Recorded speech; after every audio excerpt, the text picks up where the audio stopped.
Halo pejuang CPNS tahun 2024, ketemu lagi bareng aku, Monica Teresia. Teman-teman, udah lama nih kita nggak belajar bareng, ya. Nah, sekarang infonya memang diundur ya untuk CPNS-nya, bukan di bulan Maret, melainkan di bulan April, teman-teman. Artinya kalian masih punya banyak waktu. Nah, udah banyak banget nih requestan dari teman-teman para pejuang CPNS yang minta untuk dibuatkan materi ya, ataupun YouTube terkait misalnya Serikat Dagang Islam, kemudian terkait materi pilar negara, dan masih banyak yang lainnya. Nah, teman-teman, ini adalah video pertama ya untuk pembahasan soal-soal CPNS tahun 2024. Nah, materi yang aku bawakan di sini adalah soal nasionalisme. Jadi untuk teman-teman semuanya, saksikan terus nih untuk video-video aku berikutnya, karena kedepannya akan banyak nih video-video yang akan aku update, teman-teman. Oke, langsung aja yuk kita coba lihat nih ke latihan soal yang pertama terkait nasionalisme. Nasionalisme pada semangat generasi muda sudah ada sejak zaman penjajahan hingga masa reformasi. Kini rasanya semangat nasionalisme yang ada pada generasi muda sedikit memudar dengan adanya perkembangan teknologi dan informasi. Padahal pada zaman penjajahan dulu, generasi muda memiliki peranan hingga Indonesia resmi merdeka. Contoh peran generasi muda dalam sejarah Indonesia yang berkaitan dengan nasionalisme adalah, oke, ini masih soal yang mudah teman-teman ya, namanya juga soal pemanasan ya.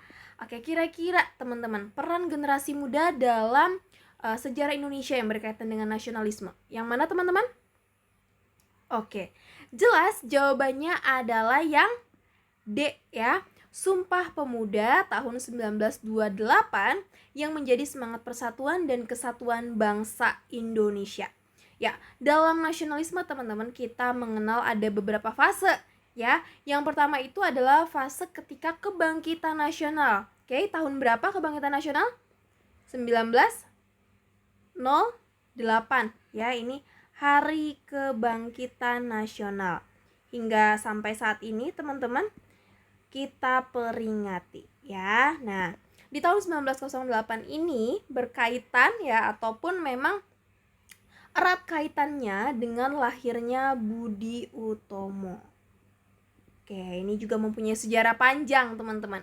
Nanti kita akan lihat di video-video berikutnya ya.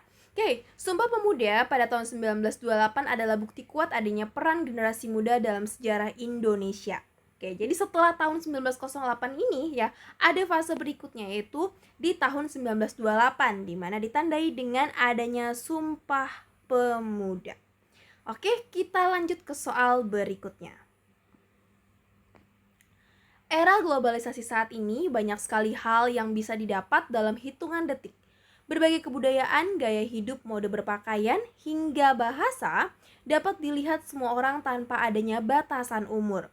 Hal ini tentu membuat lunturnya jiwa nasionalisme para generasi muda. Upaya yang dapat dilakukan oleh generasi muda di tengah gempuran pengaruh kebudayaan asing di tengah-tengah globalisasi adalah, ya, kira-kira apa nih yang para generasi muda lakukan untuk menghadapi kebudayaan asing, teman-teman? Apakah menggunakan bahasa asing agar terlihat lebih keren? Atau B nih, melestarikan dan menjaga kekayaan kebudayaan Nusantara? Atau C, turut aktif dalam mode pakaian internasional? Wah, ini jelas salah ya. Kemudian lebih suka menggunakan produk asing, ini juga salah. Yang E, mengikuti arus globalisasi dengan gaya hidup kebarat-baratan. Wah, ini tentu salah. Nah, dengan demikian sebenarnya udah kelihatan jelas ya. Jawaban tepat adalah yang B, teman-teman ya. Melestarikan dan menjaga kekayaan kebudayaan Nusantara. Ya, kenapa? Agar tidak luntur, oke? Agar tidak mudah dipengaruhi oleh kebudayaan asing. Bahkan pemerintah sendiri juga ya telah mematenkan nih untuk kebudayaan daerah ya, itu benar-benar dipelihara di tengah peradaban dunia. Oke, kita lanjut ke soal berikutnya.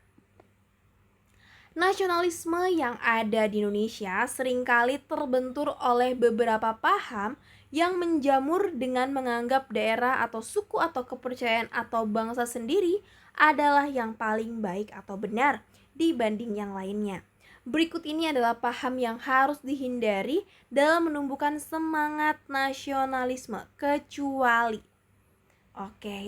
dalam nasionalisme teman-teman ada beberapa paham yang bisa menyebabkan kita ini sulit untuk memperoleh apa yang dinamakan sebagai nasionalisme. Justru hal ini bisa menjadi pemecah ataupun disintegrasi dari negara kita. Nah, kita lihat. Yang pertama ada Calvinisme, kemudian sukuisme, ada primordialisme, ekstremisme, kemudian ada dinamisme. Nah, kecuali yang mana teman-teman yang harus dihindari? Ya, jawabannya adalah yang mana? Ya, yang E ya. Nah, ini dinamisme ini nggak berkaitan dengan nasionalisme ya. Dinamisme adalah kepercayaan terhadap suatu benda yang diyakini memiliki kekuatan gaib. Kepercayaan ini jauh ada sebelum agama tercipta dan dianut oleh sebagian besar masyarakat Indonesia saat ini. Tentu saja dinamisme tidak ada kaitannya dengan nasionalisme ataupun hal negatif yang mampu mencegah semangat nasionalisme. Kalau yang anti-Calvinisme ini menganggap paham yang menganggap bangsa sendiri ini lebih baik dan menganggap rendah bangsa lain. Ini biasanya dapat menyebabkan terjadinya penjajahan. Kemudian sukuisme, suku Nah, berarti ini paham yang menganggap sukunya ini lebih baik ataupun lebih benar dibanding suku yang lainnya. Ya, teman-teman. Kemudian primordialisme di mana di sini orang-orang tetap mempertahankan kebudayaan ataupun adat istiadat yang berlaku di daerahnya sendiri. Dan seringkali mereka ini menutup diri dengan lingkungan sekitar ataupun dengan kemajuan teknologi. Kemudian ekstremisme. Nah, biasanya ini berkaitan dengan agama, kemudian dengan politik, teman-teman Jadi ketika ada keinginan dari para penganut ekstremisme ini mereka inginnya apa yang mereka pikirkan, apa yang mereka inginkan itu dapat diwujudkan oleh pemerintah. Kita lanjut ke soal berikutnya.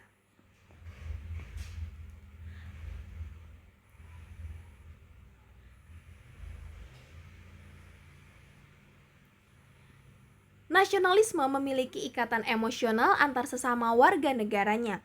Nasionalisme ini ada jauh sebelum Indonesia merdeka. Semangat persatuan dan kesatuan hadir karena adanya kesatuan dalam berbagai unsur. Berikut yang bukan merupakan unsur pembentuk nasionalisme adalah kira-kira yang mana teman-teman? Jawabannya adalah yang D persamaan agama. Nah, kita tahu bahwa agama di Indonesia sendiri itu berbeda-beda dan pemerintah ini memang sangat menjaga kerukunan dengan menjamin hak-hak setiap warga negara untuk memperoleh haknya untuk menganut agama dan kepercayaannya masing-masing.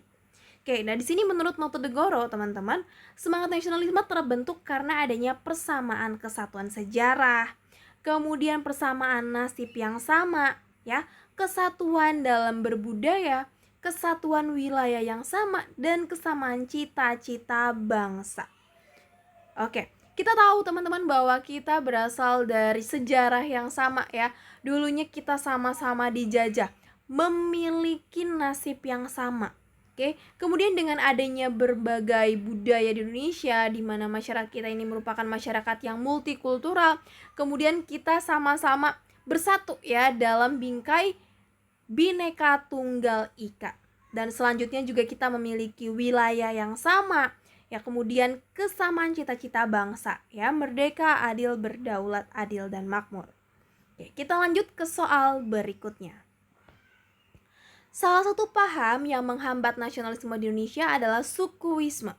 Adapun pengertian dari sukuisme adalah kata kuncinya itu di kata suku Jadi kalau kita lihat ke pilihan jawabannya ini sangat jelas. Jawabannya adalah yang C, teman-teman ya, paham yang memandang suku bangsa sendiri lebih baik dari suku bangsa lain. Nah, hal ini bisa menghambat nasionalisme, teman-teman. Oke, kita sudah membahas 5 soal terkait nasionalisme. Ya, aku rasa nih soalnya masih mudah. Tentunya teman-teman ingin soal yang lebih hot lagi, Kak. Bersama, tolong dong, Kak, materinya. Itu kan. Nah, buat teman-teman, terus pantengin YouTube channel aku karena kita akan lebih greget lagi nih untuk mempersiapkan diri menghadapi tes CPNS tahun 2024. Makanya buat kalian yang belum subscribe, silahkan subscribe sekarang juga. Dan jangan lupa untuk nyalain tombol loncengnya biar kalian gak ketinggalan setiap updatean terbaru dari aku. Terima kasih buat kalian yang sudah menonton dan salam sukses!